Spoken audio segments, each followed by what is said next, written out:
Contemporary use of the Great Replacement theory attempts to create a false anatomy between the 20th century white supremacist views of the Democratic Party and the more modern designs using both legal and illegal immigration in pursuit of a desired political outcome.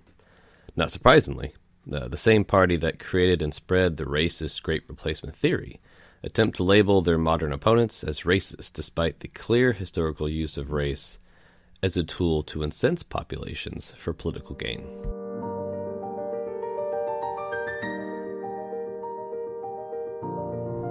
So the Great Replacement theory is separate and apart from the modern false attribution.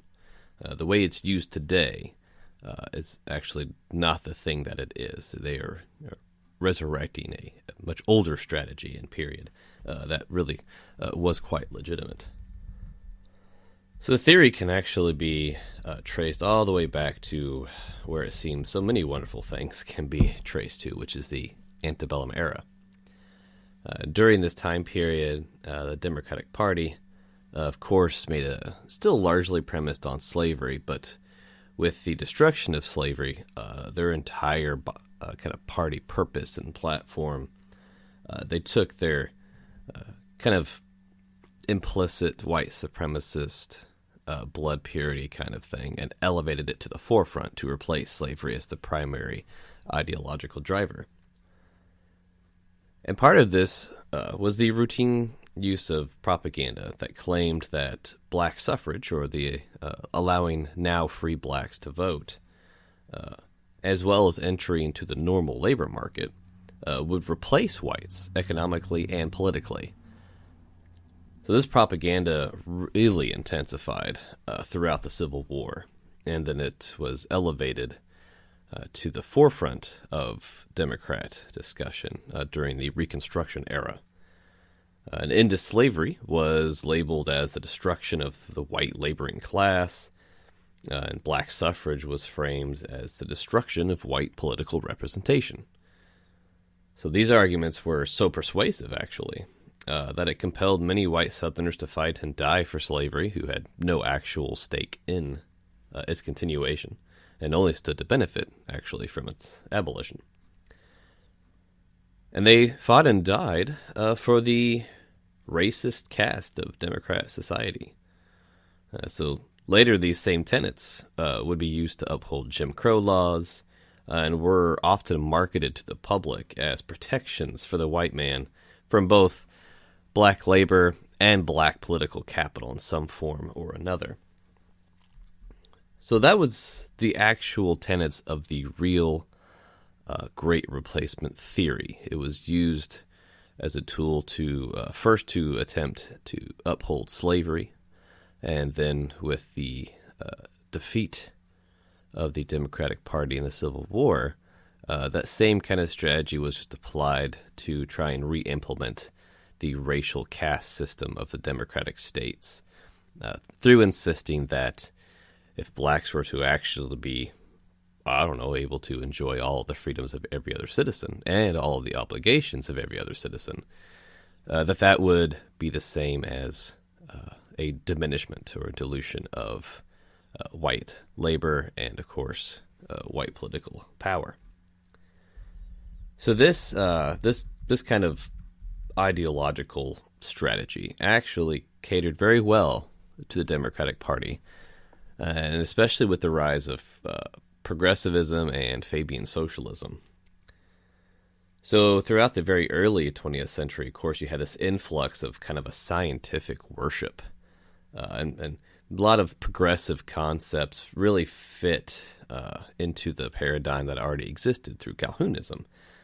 It wasn't hard to argue with an ideological premise or predisposition, if you will, towards white supremacy.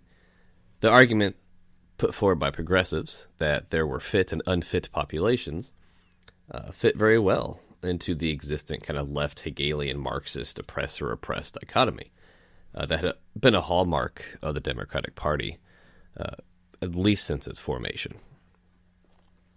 Of course, unlike slavery, progressivism did permeate into the Republic Party, though to a far lesser extent Chief among them, of course, would be Theodore Roosevelt, who was actually kind of very gently rejected from the Republican Party despite his star power. And of course, naturally, he then founded the Progressive Party.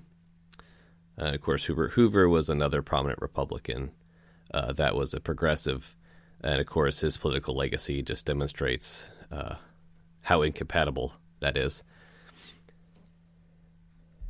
So the existent framework for the fit, unfit, it just fell into or rather replaced, the old system of just pure anti-black racism. And we talked about that a little bit earlier with some of the northern propaganda, where Democrats also began to attack immigrant populations, especially the Irish and the Italian and the Polish, and pretty much anyone that was Catholic. Very strong anti-Catholic predispositions there as well. And of course gave rise this type of anti-Catholic, anti-immigrant prejudice, still premised largely on the actual Great Replacement theory, gave rise to the third wave, and really the most powerful and influential wave of the Ku Klux Klan, the national Ku Klux Klan, if you will. So Roosevelt actually embodies a lot of the ideological unions, if you will, between progressivism and kind of the soft bigotry that kind of became the mainstay later on.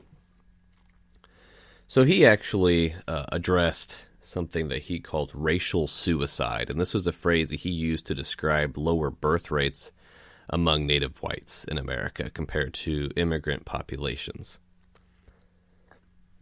So for Roosevelt, the growth of unfit populations was, I quote, fundamentally, infinitely more important than any other question in this country. He also argued that it was the duty of those Americans of superior stock to reproduce in order to maintain both racial integrity and superior numbers. So Roosevelt described blacks and non-foreign born as far less intelligent than the old immigrants, as well as less skilled, less literate, less progressive, and less assimilable. Now, Theodore Roosevelt wasn't inherently racist. He actually had great praise for blacks in many respects, especially the treatment of blacks who served in the armies. But like earlier, kind of not quite racist, but prejudice viewpoints, he believed that blacks should have all the same freedoms as whites, but that's not synonymous with assuming, or rather discarding completely all concepts of racial superiority or inferiority. And in his defense further, though I am really no fan of Theodore Roosevelt, that was the governing scientific, or really pseudoscientific consensus at the time, and the primary mover in the academic and intellectual spheres, and in politics. Eugenics was extraordinarily prolific. In fact, it was probably the governing scientific process until the horrors of the German Workers' Socialist Party, or Nazi Party, were revealed. So this ideology, shared by Theodore Roosevelt, was pretty much identical to the same ideology surrounding concepts of blood purity, which were begun by the Spanish initially against Jews. And then, of course, later they just kind of rebranded this into racial purity once everyone started using this imaginary word of race. And the two phrases essentially establish a synonymy between each other. So perhaps the greatest example of this kind of convergence is that the exact same groups that under Democrat racism, slavery, Jim Crow, etc., those same groups, and the ones targeted for propaganda, just conveniently happened to fall into the unfit category provided by the pseudo-scientific eugenics theory that was encapsulated largely in progressivism. So it was also during this period and this is perhaps pretty pertinent to the contemporary discussion surrounding the recent overturn of Roe v. Wade. But it was during this period that abortion and contraceptive use and acceptance began to grow. And it wasn't an organic growth. It wasn't kind of a natural social evolution scenario. These services were intended initially as tools to reduce the number of quote-unquote unfit births. And that was especially true for those Black Americans and for the undesirable immigrant populations. So Margaret Sanger, of course, is infamous. She's praised in the hearts of some and condemned in the hearts of others. But she was the originator, essentially, of the concept of unfit targeted marketing for both contraceptives and for abortions as well. And she coordinated with the likes of Webb Du Bois, with the Negro Project, as it was called, to put abortion centers into immigrant and especially Black communities. Of course, she did this with the praise and adoration of elite intellectual Blacks like Du Bois, and also many Black clergymen also coordinated with Sanger to use their pulpits in order to convince their populations that it's good to abort and not have babies, and for contraceptive use as well. And of course, this was codified very quickly into the kind of culture prevalent throughout the time. The NAACP and its kind of flagship publication, The Crisis, published numerous articles that actually defined it racist to not have more abortion clinics in Black neighborhoods. So the messaging, apparently the propaganda, was very effective in that regard. Now, this wasn't limited just to Blacks. This, again, was limited to the same populations that were determined to be unfit, the same populations that Theodore Roosevelt referred to their propagation as racial suicide. So the goal then, of course, naturally, was to reduce the number of births in these populations, therefore maintaining a balance of power politically and socially. And of course, there is the obvious soft bigotry here, which is that these populations are too stupid to manage their own lives. And on the note of Margaret Sanger, though, although she is largely demonized, she was pro-abortion, but she considered the use of an abortion to be the failure of other means of contraceptives, or rather of any means of contraceptives. She was actually disheartened when she visited the Soviet Union, for example, at the rate of abortions there. It was commonplace. That was their form of birth control, and that alarmed her and actually kind of terrorized her a little bit, because in her calculus, abortion should be safe and legal and rare, if I can steal a phrase that was quickly distorted, and not to be the go-to form of birth control. She was very much a contraceptives person. And of course, the number and variety of contraceptives available today is not even comparable to the good old days, the early 20th century. So a lot of these same ideologies from both progressivism and Democratic Party and Calhounism, of course, these things were blending at this time. These ideas were very easily absorbed into multiple racist organizations like the Ku Klux Klan. A large part of their anti-Black and especially anti-Catholic ideology, or rather we could just say more generally the anti-immigrant ideology, was predicated largely on the invasion of inferiors through legal immigration, and that this was meant to dilute their economic and political power. These claims were essentially just transplanted from the antebellum and Reconstruction era, and they just struck out the word Black and put in immigrant or Irish, but essentially it's the same premise, same ideology. And these ideas found themselves concentrated, much like Calhounism and slavery, into the Democratic Party. Of course, Theodore Roosevelt actually serves as evidence to support this point, although he ran as a Republican initially. His ideas were so transformed throughout his years in the executive that he was gently rejected by the Republican Party, and then founded the Bull Moose Party, as it's generally called. But that wasn't actually its real name. It was filed as the Progressive Party.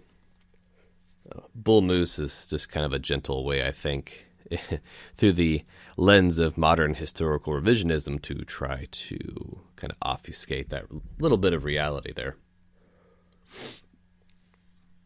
And then, of course, you had Woodrow Wilson. He came to power shortly thereafter. He was a devout Klan sympathizer. His father is actually a radical pro-slavery slavery clergyman who I detail one of his sermons in the Volume 2 reader, I believe it is, and I discuss his father very briefly in kind of the larger context of pro-racism, pro-slavery clergyman at the time. But Wilson serves as a fantastic example of this convergence of kind of classic Democrat Calhounism, racism, white supremacism, mixed with kind of radical redistributionist ideologies and progressivism.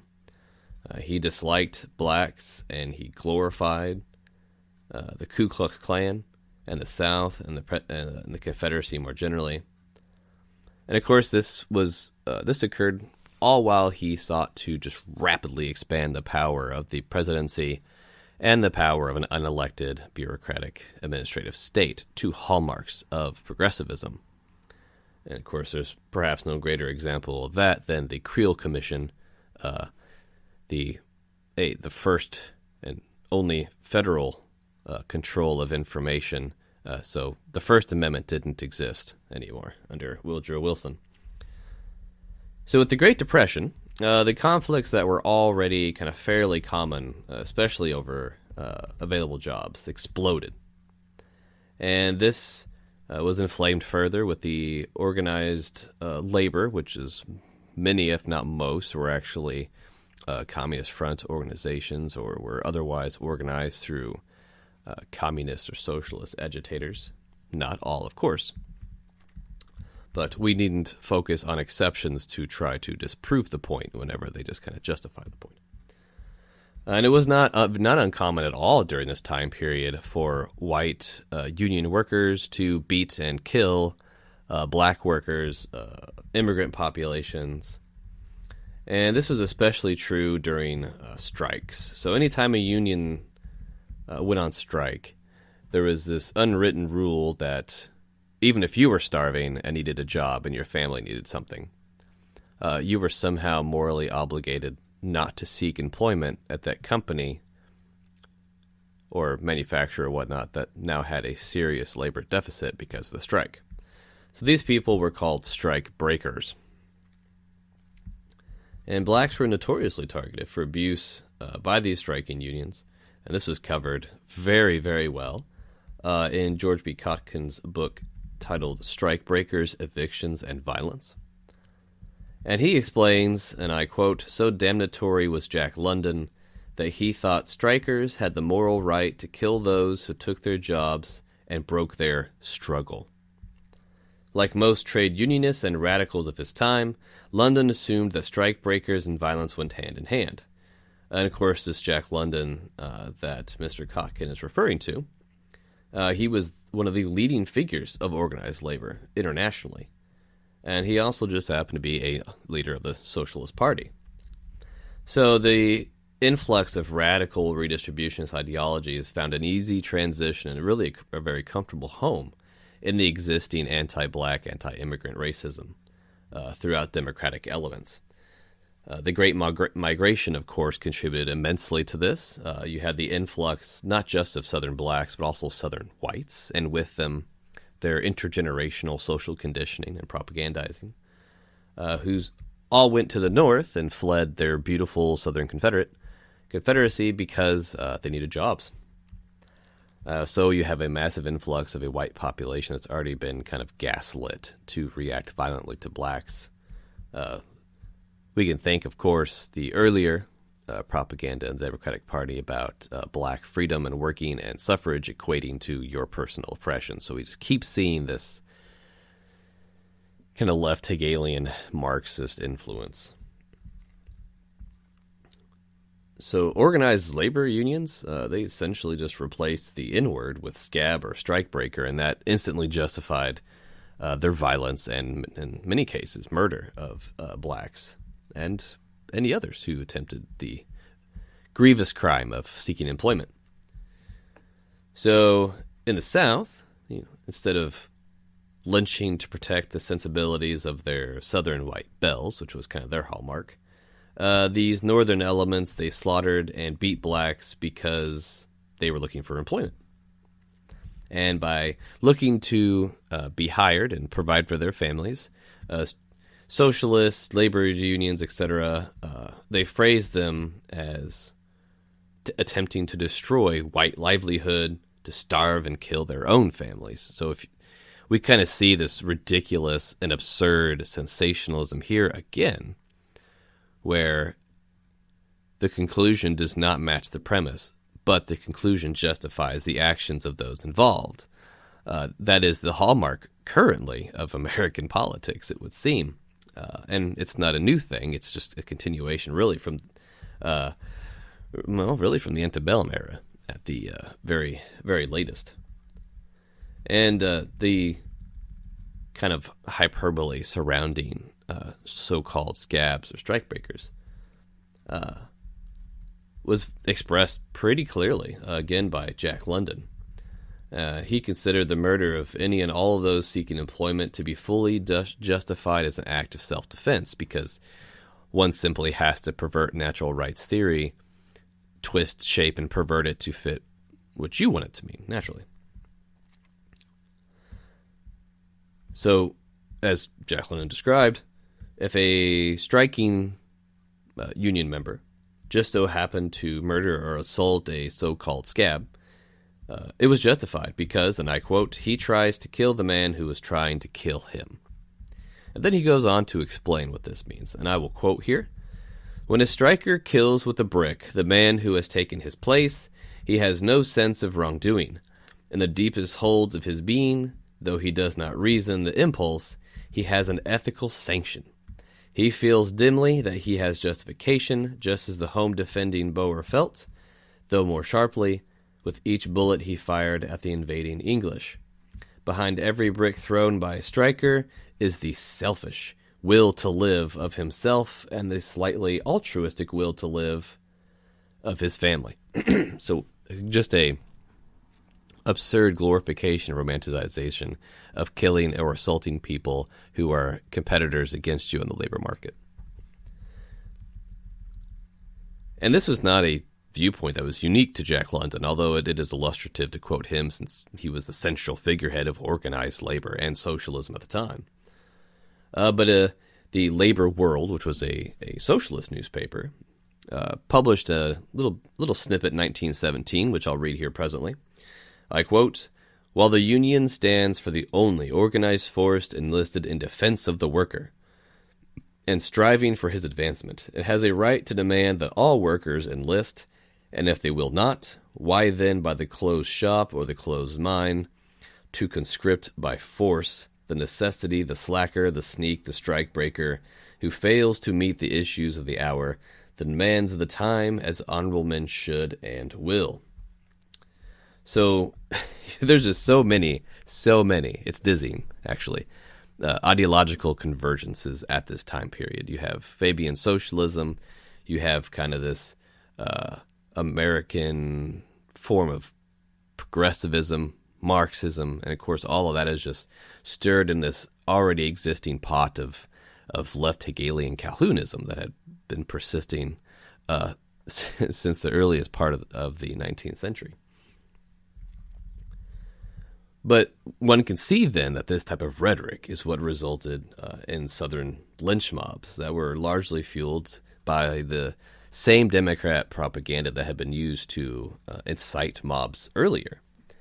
But was now kind of threaded into the primary ideological basis of redistributionist collectivist philosophies surrounding organized labor. And this is not a surprising development considering the massive influx of Democrats from the South into the North, into large population centers, which became the target of the Democratic Party to secure their political power base. And we see that today. States like Illinois are essentially ruled by a single county. You have bastions of Democrat thought in Austin, Texas, which is otherwise a red state. You see it in Bozeman, Montana, though to a lesser extent. And of course, one must not forget New York and Detroit and their fates, St. Louis, East St. Louis, etc. So this sensationalism, one must remember, was so effective, much like it is in the modern day, this sensationalization of consequences that, again, I hark on this statistic often, but I think it's very illuminating. 76% of Confederate soldiers owned no slaves, and yet they went to fight and die for causes that were utter fantasy. But that fantasy was a well-constructed social propaganda campaign that had persisted for decades. So many of these issues were actually compounded by the immigration strategies adopted by numerous Democrat administrations. Later, merit-based systems would be changed to allow lower-skilled workers in order to satisfy the cheap labor demands of massive companies and corporations. Of course, even then, it was still targeted primarily towards European countries. It just lowered the restrictions for entrance. So Democrats destroyed the low-skill labor market, and they incensed their own populations by doing so and blaming it on other people, generally the immigrants themselves. So this immigration system was also predicated on Democrat loyalty. This was fulfilled by the mass migration of cheap labor that would then join labor unions for employment, and had to, or else they would either be beaten and killed by the by the union workers, or they would just simply be rejected a job. So there really was a catch-22 here. And this kind of the system that developed then between unions, immigration, and Democrat political power is formed during this time period. So many of these unions required Democrat loyalty. Of course, one can't discuss the political machines of the Democrat Party at this time without talking about T.J. Pendergast.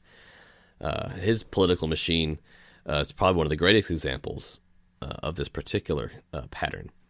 Of course, T.J. Pendergast was so influential that both Truman and FDR referred to him as Big Boss, and he was single-handedly the reason that Truman ever became politically significant. He essentially drug Truman through the trenches and then just pushed him up on stage to have him elected president.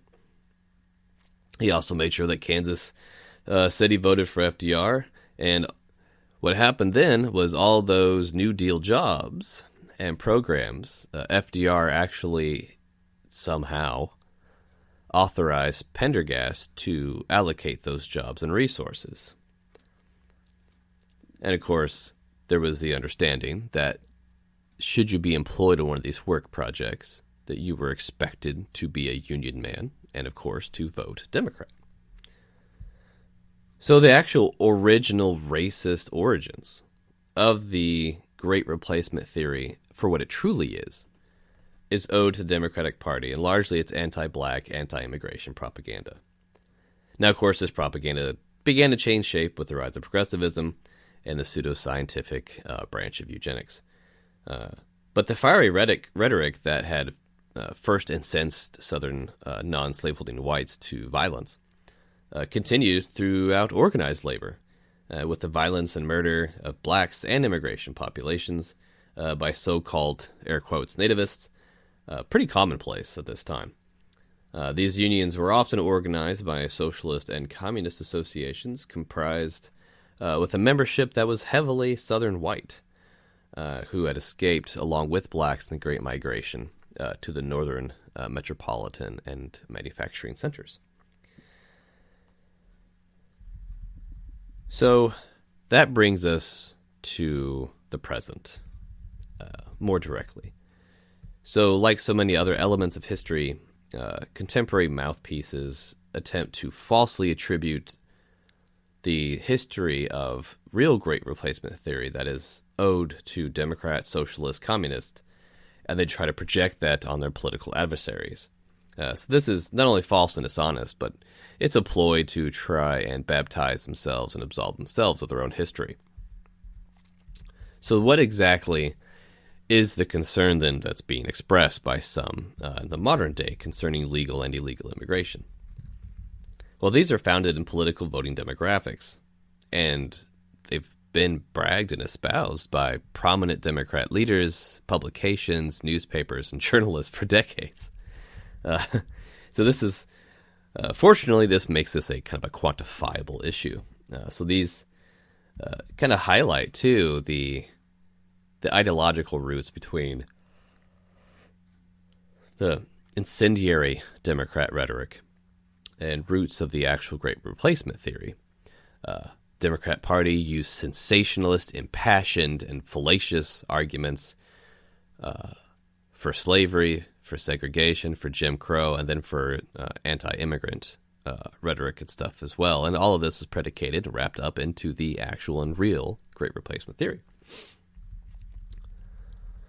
But for at least since the 60s, Democrats and leftists more generally have been or have described immigration as a means of effecting a demographic political change, and so therefore securing their own power through immigration. Ted Kennedy promised that the Naturalization Act of 1965 would not flood our cities with immigrants, and he also promised that it will not upset the ethnic mix of our society. It will not relax the standards of admission. It will not cause American workers to lose their jobs. Of course, these were promises made, and the exact opposite was actually occurred. While skipping a few decades here, of course. So while serving as the vice president under Barack Obama, Joe Biden declared that a constant and unrelented stream of immigration and a dilution of white European descendants was a source of our strength. These comments were made in 2015, and they were described as a way to try and ameliorate violent extremism, presumably by those white European descendants that Biden referred to in his statement. In 2004, Roy Texiera, which I may or may not be pronouncing that last name correctly, claimed that the key to Democrat Party political supremacy and dominance was to focus on, quote-unquote, economic and demographic changes, including the growth of minority communities and cultural shifts among college graduates. Of course, the surest way to focus on demographic changes is through the immigration system, again, both legal and illegal. So demographic changes are fueled by immigration, and this is especially true for illegal immigration, specifically because it's not traced or tracked as well. And it's also fueled in large part by the natural reproduction of non-white foreign-born populations. So the Democratic Party has actually predicated a lot of their success on the assumption that they can grow their power through non-whites and non-natives. So this is really such a common theme throughout the publications of the day. 2013, Politico, they explained that massive amnesty would produce an electoral bonanza for Democrats and cripple Republican prospects. In many states, they now win easily. And of course, you can't have amnesty unless you have illegal immigrants in order to grant amnesty too. And so then the largest political return on investment for that amnesty revolves around having as many illegals currently in the country as you can. And so this is where the impetus for a permeable southern border and various policies are adopted that allow the release or escape of apprehended illegal border crossings into the interior of the country. So we can see or we can examine some numbers here that are going to really help highlight some of these details. So the influx of illegal immigration between 1980 and 2012 essentially has remade and continues to remake the nation's electorate in favor of the Democratic Party. And this was according to a study conducted by the Center for Immigration Studies. They found that legal immigration accounted for 29.5 million entrances in the United States between 1980 and 2012. So these and similar conclusions that this constant immigration is changing political demographics. That this has been upheld by subsequent joint studies conducted by the prestigious American Enterprise Institute, the Center for American Progress, and the Brookings Institute. So this is not a one-off situation. This is an established norm, something that is quantifiable. And further, all research indicates that all forms of immigration, legal and illegal, politically benefit the Democratic Party, with a very notable exception, which we'll highlight here later on. All those populations that are most likely to vote for Democrats are currently preferred in both legal and illegal immigration strategies. So one of the most tragic but effective ways to highlight the political purposes behind immigration, both legal and illegal, is found in Cuba.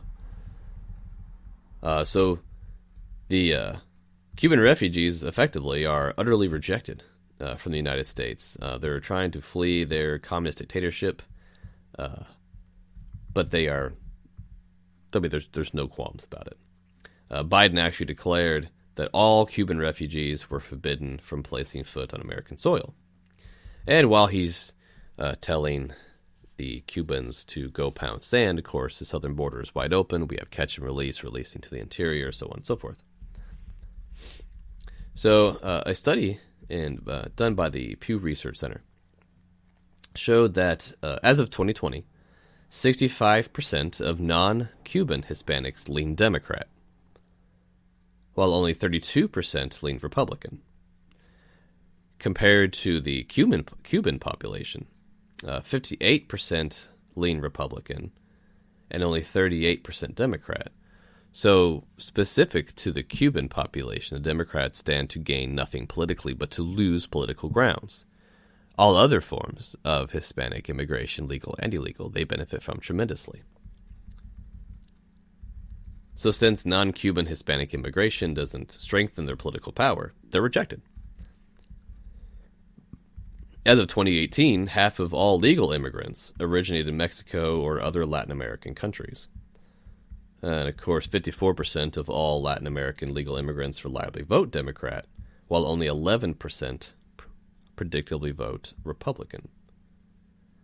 In 2012, 71% of Hispanic voters favored Obama, while Romney received only 27%.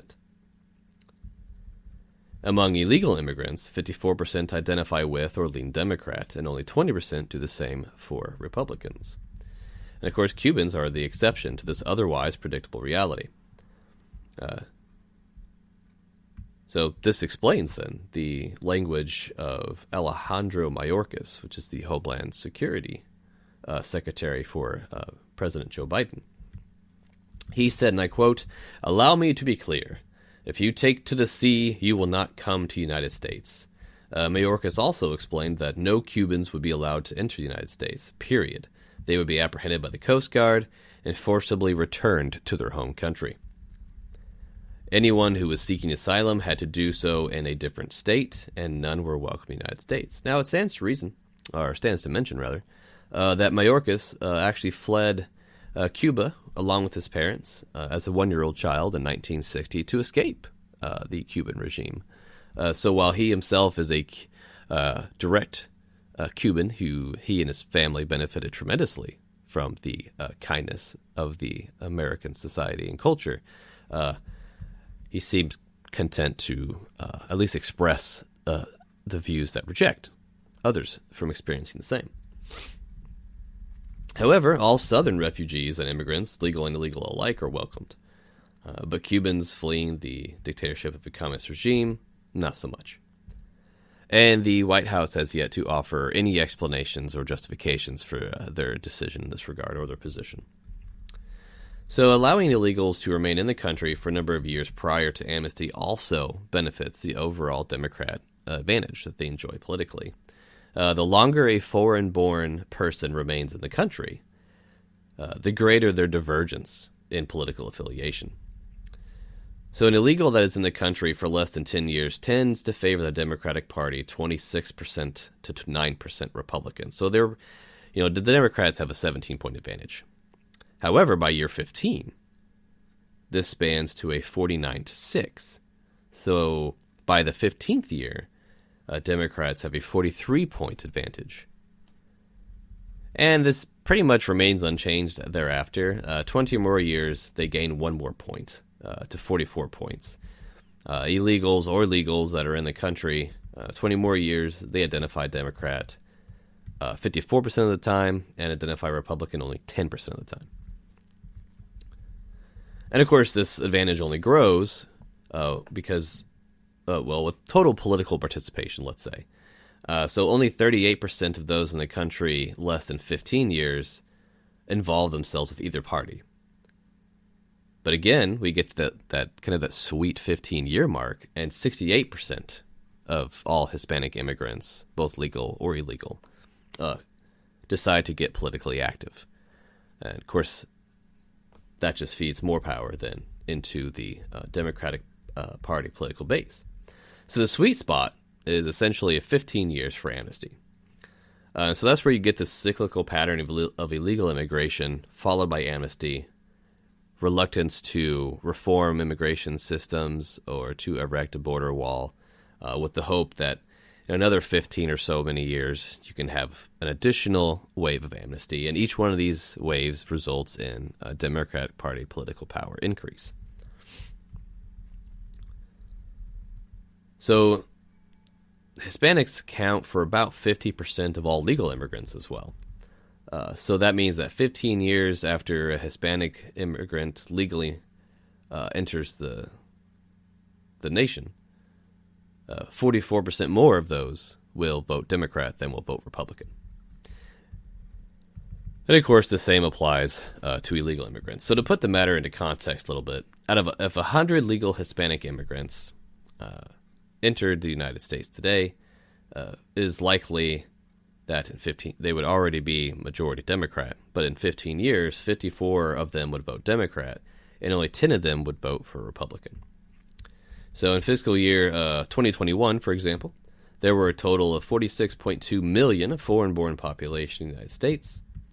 So if we use the calculus above, we assume that 15 years, that those who have been here for 15 years or more account for about, I'm going to round it up and say 25 million Democrat votes. That same population would yield 4.6 million Republican votes. So it kind of gives you an idea of this massive disparity.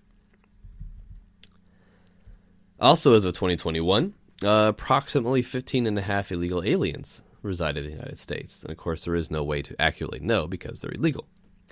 If those illegals were to vote, whether legally or illegally, that would amount to an additional 8.3 million Democrat votes compared to only 1.5 million Republican votes. And of course, this only increases when one examines natural reproduction. There were 297,000 approximate births to illegal residents. And out of these 297,000 births, that number is actually larger than the total number of births in any other state except California and Texas. So every year, illegal residents as a group actually produce more children than any single state. So, and presumably, of course, when those children are grown to adulthood and they vote, 54% will vote Democrat, while only 10% will vote Republican. So again, we're directly benefiting the Democrat political base through all legal and illegal policies. And of course, the influx of both groups has been largely, condoned and encouraged, especially illegal immigration. And we can see that through several measures that have been adopted by the Biden administration specifically. The weakening and defunding of ICE. They reinstituted the catch and release, which is kind of a ridiculous thing where you apprehend an illegal alien and then you say, well, I caught you, but go ahead and get into the United States. Here's some stuff and promise to be in court months from now. And of course they don't. But that's okay, because then the next amnesty, that's a secured, essentially, Democrat power base. Of course, they defunded the border wall. The the weakening and defending of the what are called the MPP, or the Migrant Protection Protocols. These were illegally halted by Biden. He was ordered by a court to resume, and he still has not. So there's that. And of course, as the name implies, the Migrant Protection Protocols were intended to actually protect migrants. But they did slow down the process of pumping illegals into the interior, so that was discarded. The Biden administration is also seen to the weakening of the Asylum Cooperative agreements. These allow migrants to bypass multiple other countries where they could claim asylum in order to apply in the United States. So how this works is, under previous administrations, the rule was if you're an asylum seeker, when you're fleeing your home country, you must stop at the first country that offers you asylum. Mexico, for example, has their own asylum system. What this administration, the Biden administration, has done was tell these massive waves of alleged asylum seekers that you can bypass as many countries as you wish in order to apply for asylum in the United States. And of course, the reason for that's pretty obvious, considering the numbers that we've gone over. And of course, there's been multiple promises of amnesty, and even multiple attempts made through Congress, though so far that's been defeated. But this encourages the influx of illegal immigrants whenever they're told and they see that there are current political machinations afoot for amnesty. It increases the impetus for getting into the country before that potential amnesty can occur. And perhaps most absurdly, the Biden administration has expanded policies that protect criminal illegal aliens from deportation. So for whatever reason, beyond simply accepting asylum refugees, we openly accept criminals and refuse to deport them.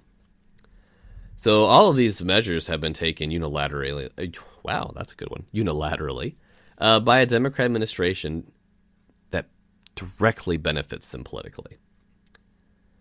Immigration in both forms is the most powerful, effective driver of political demographics in the United States. That's just the simple reality. It's not about the classical Democrat theory of anti-black, anti-immigrant racism and prejudice about replacement. It's a very real, calculable thing. And of course, the advantage with illegal immigration is that there is no actual number that could be cited. You could do your best guess, but it's like trying to count what isn't there. So this is actually the pattern that's being referenced by critics today of immigration, both legal and illegal. It's not even predicated on race. That trophy belongs to the long history of the Democratic Party and its slave obsession turned eugenicist ambitions to control the growth of unfit populations. But instead of addressing the actual issue as it is presented by their political opponents, contemporary Democrats, they resurrect the skeletons of their own history in an attempt to falsely project and attribute their prior ideological policies and protocols onto the legitimate concerns expressed today. And they resist any real conversation or debate, since all of these policies directly benefit and tremendously benefit their pursuit of political dominance. This is identical in many respects to their obsession with slave expansionism in the antebellum era. The whole point of the Mexican-American War, the attempted annexation of Cuba, and all these other instances, the DNC funding filibustering in Latin American countries, hoping to absorb them into the slave-holding South, especially, say, Nicaragua, with the Walker regime there. It was all for the same purpose, which was through artificially expanding their political power. Not through organic change in Americans, but by just simply importing, essentially, political sycophants of sorts. And you can see another parallel in that these same southern states, they argued for the resumption of American involvement in the international slave trade in the hopes of bolstering their political power. And of course, that was done without any consideration to the benefit of the slave, much like today, with all of the violence and the terrible things that are built into this drug smuggling, sex trafficking, coyote business surrounding our permeable southern border. That's not a consideration the Democratic Party really has or cares about, just like they throw children in cages, though then they blame their political predecessors for the existence of those cages, even though they were originally erected under another Democrat regime. But although that was a hot-button issue when their political opponents were in office, all of a sudden it's hush-hush. And again, it's because ideological growth of power reigns supreme over any other interest, including that of the nation as a whole. So in order to avoid having to confront these legitimate concerns and issues over immigration, they just project their own racist history onto the Republican Party or anyone else who would dare challenge them on it. Although, again, it stands to mention that while they tried to bludgeon political adversaries with great replacement theory, they applaud it in the same hand. Former Democratic Houston Mayor Annise Parker explained quite clearly that Democrats, quote-unquote, have been waiting in Texas for a very long time for the Latino vote to come into its own and turn the tide. It's interesting to note that she does not use the word American, since we're all supposed to be Americans. She specifically refers to Latino, so this is deep obsession with identity politics here. The left-wing publication, Salon, they acknowledged much the same, and as early as 2008, they noted that, quote-unquote, Dems will win the White House every time if Democrats, again quoting, can count on Hispanics to deliver. And this was given in the context of flipping Arizona and Texas through immigration, which is what Houston Mayor Annise Parker mentioned. And it stands to mention as well that in 2020, Arizona voted, although slimly, for President Joe Biden, which was, of course, the Democrat nominee. In 2013, the leftist think tank, the Center for American Progress, they discuss the very clear reality in their headline. It reads, "Immigration is changing the political landscape in key states." And it also specifies that, quote-unquote, real immigration reform that contains a pathway to citizenship for our nation's 11 million undocumented immigrants is the only way to maintain electoral strength in the future. So while they acknowledge that their actual strategy is to weaponize immigration for political power, and they do this throughout their own think tanks and political speeches, Democrats still insist on labeling all opposition as some kind of racist throwback to their own history. But what we see in this legitimate concern then is not that it's not a concern over really even immigration, or especially not over race. That's such a trite thing to try to distill it into, although it's easy to argue. Hence, the repeated use of race as a straw man to distract and obfuscate.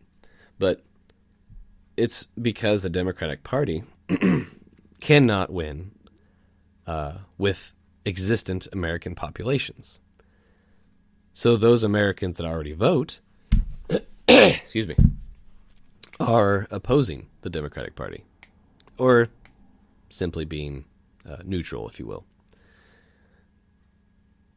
And so this failure, instead of being accurately represented then in the voting demographics of their individual states, they are artificially changing the landscape to their benefit, not by appealing to American citizens, but simply by importing populations that are already predisposed to support their positions. And that is the actual Great Replacement theory, which is the hallmark of the Democratic Party, and the modern concerns over legal immigration and illegal immigration that most certainly do not fall under the same definitions of the Great Replacement theory pursued as an anti-black and anti-immigrant talking point of the Democratic Party for large portions of the 19th and 20th centuries.